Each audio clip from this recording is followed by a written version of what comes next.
Assalamualaikum warahmatullahi wabarakatuh. Berjumpa lagi dengan saya malam ini di pengkajian ilmu Allah. Alhamdulillah, alhamdulillahirabbil alamin arrahmanir rahim maliki yaumiddin. Iyyaka na'budu wa iyyaka nasta'in ihdinas shiratal mustaqim shiratal ladzina an'amta 'alaihim ghairil maghdubi 'alaihim waladdallin.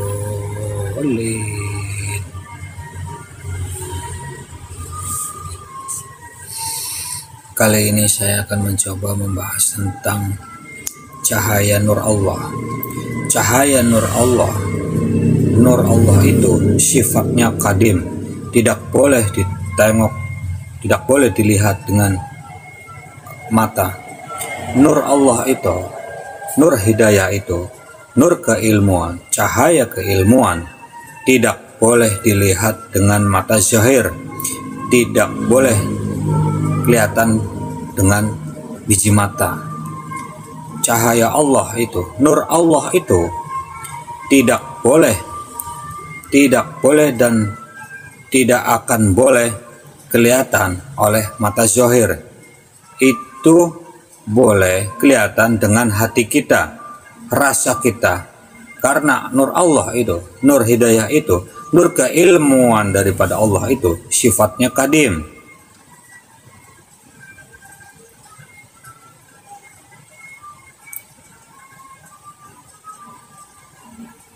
Nur Allah itu tidak bisa dilihat dengan ciri-ciri apapun dari bentuk fisik manusia. Ya. Kadang orang di masyarakat sering katanya yang mukanya hitam atau yang tidak bercahaya, dibilang itu orang itu mukanya hitam, ya kan? Mana ada cahayanya, nggak pernah sholat dibilang. Mana ada? Tuhan itu nggak melihat dari fisik atau muka seseorang. Tuhan nggak pernah muka pakaian, rupa. Allah nggak pandang dari bentuk fisik manusia. Allah nggak memandang itu semua. Siapapun kamu, apa yang Allah nilai dari semua itu? Yang dipandang Allah pada diri kita itu apa? Amal baik, hati kita. Kaidah Islam itu yang sakit tolong disembuhkan, yang bodoh ajarkan supaya pandai, yang rusak harus diperbaiki, ya kan? Dibetulkan, diperbaiki. Itu kaidah Islam yang benar. Bukan saling salah menyalahkan, yang salah disalahkan pula lagi, ya kan? Ada yang orang sakit hati lihat orang salah dalam hatinya, gak senang kalau lihat orang senang. Itu susah dia ngelihat orang senang, apalagi lihat orang susah. Lihat orang susah aja dia susah, lihat orang senang dia pun susah. Dalam hatinya tertanam rasa dengki, keji, fitnah, ya, seperti botol yang kosong. Itu nggak boleh dipanggil botol. Manusia yang hatinya busuk, tak berilmu, itu nggak bisa dipanggil manusia. Manusia yang nggak berakal, manusia yang tidak ada akalnya, yang tidak digunakan akalnya, itu nggak bisa dipanggil manusia dan nggak boleh dipanggil manusia seharusnya.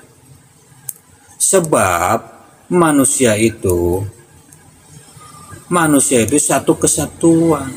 Yang utuh dan sempurna itu manusia. Inilah kita belajar yang namanya mengenal diri. Manusia yang tidak tahu dirinya, tak tahu dirinya, bagaimana dia mau mengetahui diri Tuhannya? Manusia nggak paham dengan dirinya, tidak akan pernah paham dengan diri Tuhannya, sebab dirinya dengan dirinya nggak paham. Dirinya sendiri ia nggak tahu, dirinya sendiri dia nggak bisa merasakan, bisanya cuma menyalahkan diri orang lain. Itu manusia yang nggak punya hatinya, itu bukan manusia. Manusia yang nggak ada akalnya, itu bukan manusia. Manusia yang nggak ada ilmunya, itu bukan manusia. Manusia yang ada hatinya tapi tak merasakan, itu bukan manusia. Manusia yang ada akal otaknya tetapi tidak digunakan otaknya, itu bukan manusia. Manusia tidak ada rahasianya, tak ada rasanya, itu juga bukan manusia. Bukan. Jadi kalau ada yang bukan manusia mengatakan manusia, jangan marah. Ada manusia memfitnah manusia, menjelek-jelekan manusia, jangan marah, karena yang menjelek-jelekan, yang memfitnah itu bukan manusia. Itulah hakikatnya. Ya, kalau ada manusia mengaku manusia, itu bukan manusia. Manusia, dia bilang dirinya manusia, itu belum manusia. Orang yang sedang makan, kalau mau makan, setengah makan, sedang makan, itu orang belum makan. Orang yang mengatakan dirinya makan, orang yang makan, orang yang menyebut dirinya makan, itu orang yang belum makan. Orang yang mengatakan, yang bilang, yang mengaku dirinya manusia, itu belum manusia. Orang yang mengenal diri Tuhannya, orang yang mengatakan mengenal Tuhannya, orang yang sedang mengenal Tuhannya, orang itu berarti belum mengenal Tuhannya. Seperti itu, biar paham ya. Orang yang sedang makan ya, orang yang mau makan, orang yang lagi makan, orang yang sedang makan, itu maksudnya orang yang belum makan. Belum makan, itu orang yang ngomong seperti itu maksudnya. Bagaimana dengan orang yang dibilang sudah makan? Bagaimana orang yang dikatakan sudah makan, selesai makan, itu bagaimana coba? Dia sudah nggak makan lagi. Itulah orang yang namanya orang sudah makan. Apabila dia masih makan, sedang makan, itu belum selesai makan. Itu sementara makan namanya. Manusia nih ya. Masa harus saya ulang-ulang? Kata-kata yang tadi saya ucapkan, pasti pahamlah. Orang yang sedang mengenal Tuhannya, baru mengenal Tuhannya, dia mengatakan kenal Tuhannya, itu orang belum mengenal Tuhannya. Seperti itu. Itu baru sementara mau kenal, baru mau mengenal. Itu orang belum kenal.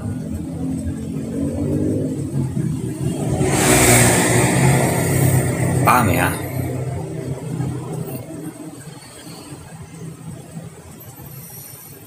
Mengenal diri, mencari diri dengan kaidah bersuluk. Ya. Dulu kan guru belum banyak, yang bimbing-bimbing kita kan belum ada. Orang dulu untuk mendapatkan bimbingan itu mereka dengan cara kaidah suluk. Kaidah suluk itu banyak digunakan orang-orang dulu. ya kan?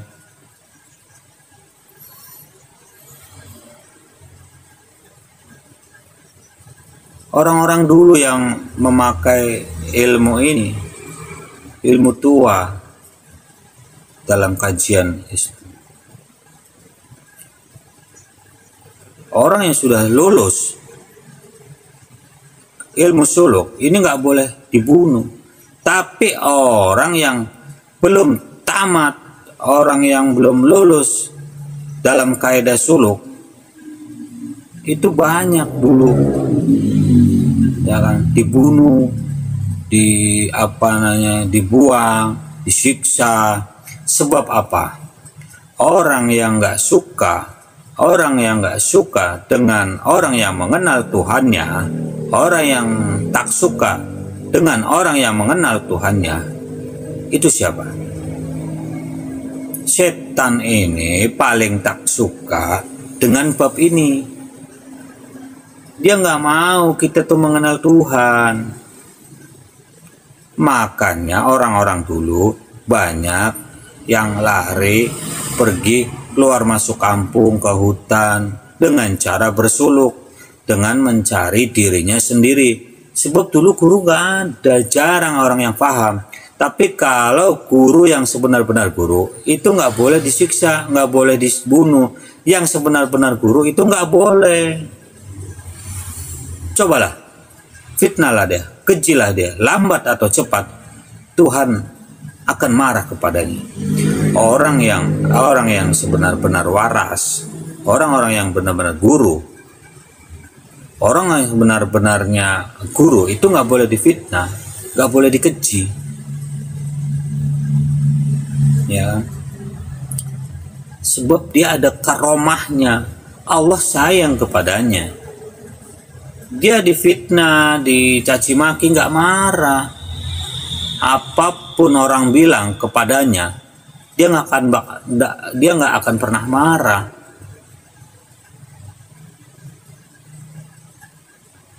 Ya, nafsu amarahnya, nafsu lawama, malhama itu udah dihilangkan.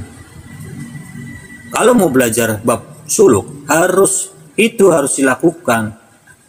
Nafsu-nafsu hewani, lawama, malhama itu harus bisa dikontrol, harus bisa dikendalikan, ya kan? Seperti itu. Kalau mau belajar bab ini, itu nggak bisa lewat YouTube, nggak bisa lewat WhatsApp, nggak bisa lewat media sosial. Harus bertemu dengan guru yang paham akan keilmuan suluk. Jadi kalau mau belajar harus mencari guru, ya. Guru banyak, carilah guru yang paham bab tauhid, syariat, torekot, hakikat, makrifat, tasawuf, kalam, musyahadah, raib. Carilah guru yang paham semua tingkatan ilmu, barulah sempurna. Seperti itu. Paham akan semua nafsu, lawama, mardiyah, ya kan, mutmainnah. Itu harus tahu, semuanya harus tahu 7 tingkatan ilmu.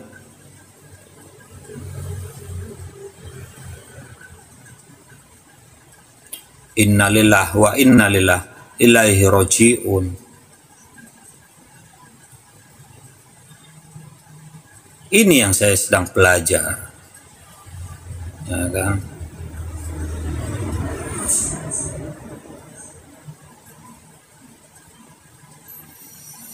Seperti itu.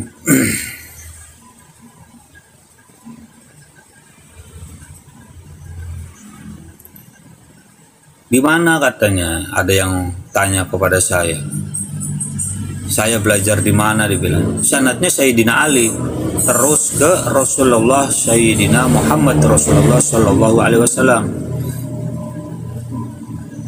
Kalamnya kepada Abu Bakar, ilmu hukumnya kepada Sayyidina Utsman, ilmu tajwidnya, ilmu syariatnya kepada Umar. Itu aku nih rumahnya ilmu, kata Nabi. Kuncinya kepada Sayyidina Ali. Aku ini tempatnya ilmu, itu kata Rasulullah.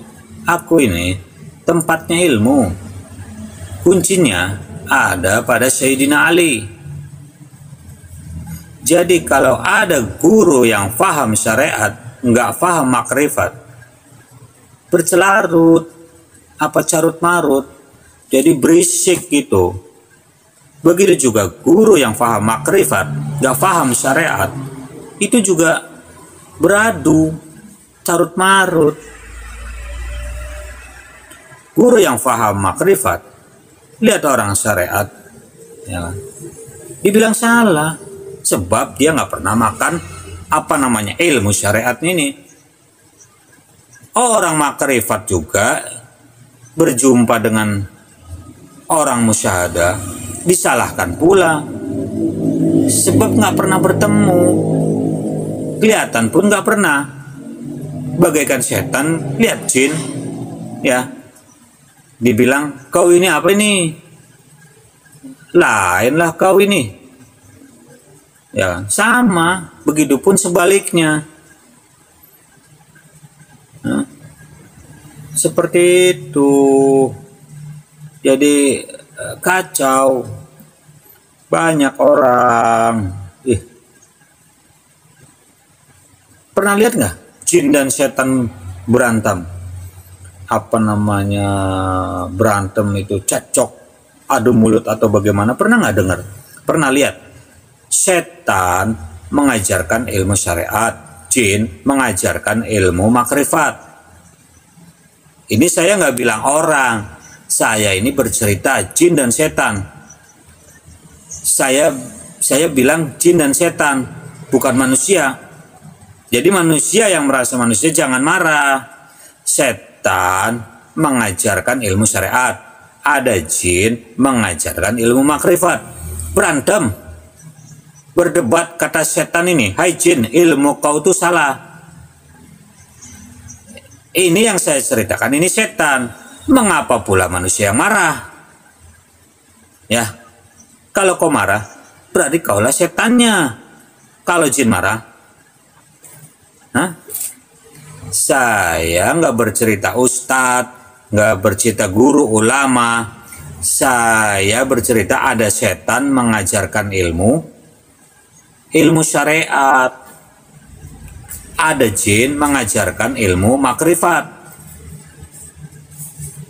Akhirnya berdebat, setan mengatakan, hai jin, yang kau ajar itu salah, ilmu kau tak betul. Kenapa? Bila kau udah mengenal Allah, kau tinggalkan syariatlah, kata setan. Setan ini marah, ini dekat jin. Jin ini udah kenal Tuhannya, tapi meninggalkan sholat. Akhirnya berdebat kan berdua itu, jin dengan setan. Ya kan? Itu contohnya biar kalian paham. Biar gak saling sesat menyesatkan dan saling menyalah-nyalahkan. Pemahaman orang, sekali lagi saya bilang, sesuai kedudukan dan tingkatan ilmu yang dipahami. Orang syariat beda pemahamannya dengan orang hakikat, makrifat, itu beda. Pengetahuan tentang ilmu Allahnya itu pun beda. Paham ya? Seperti itu kaedahnya, caranya harus tahu.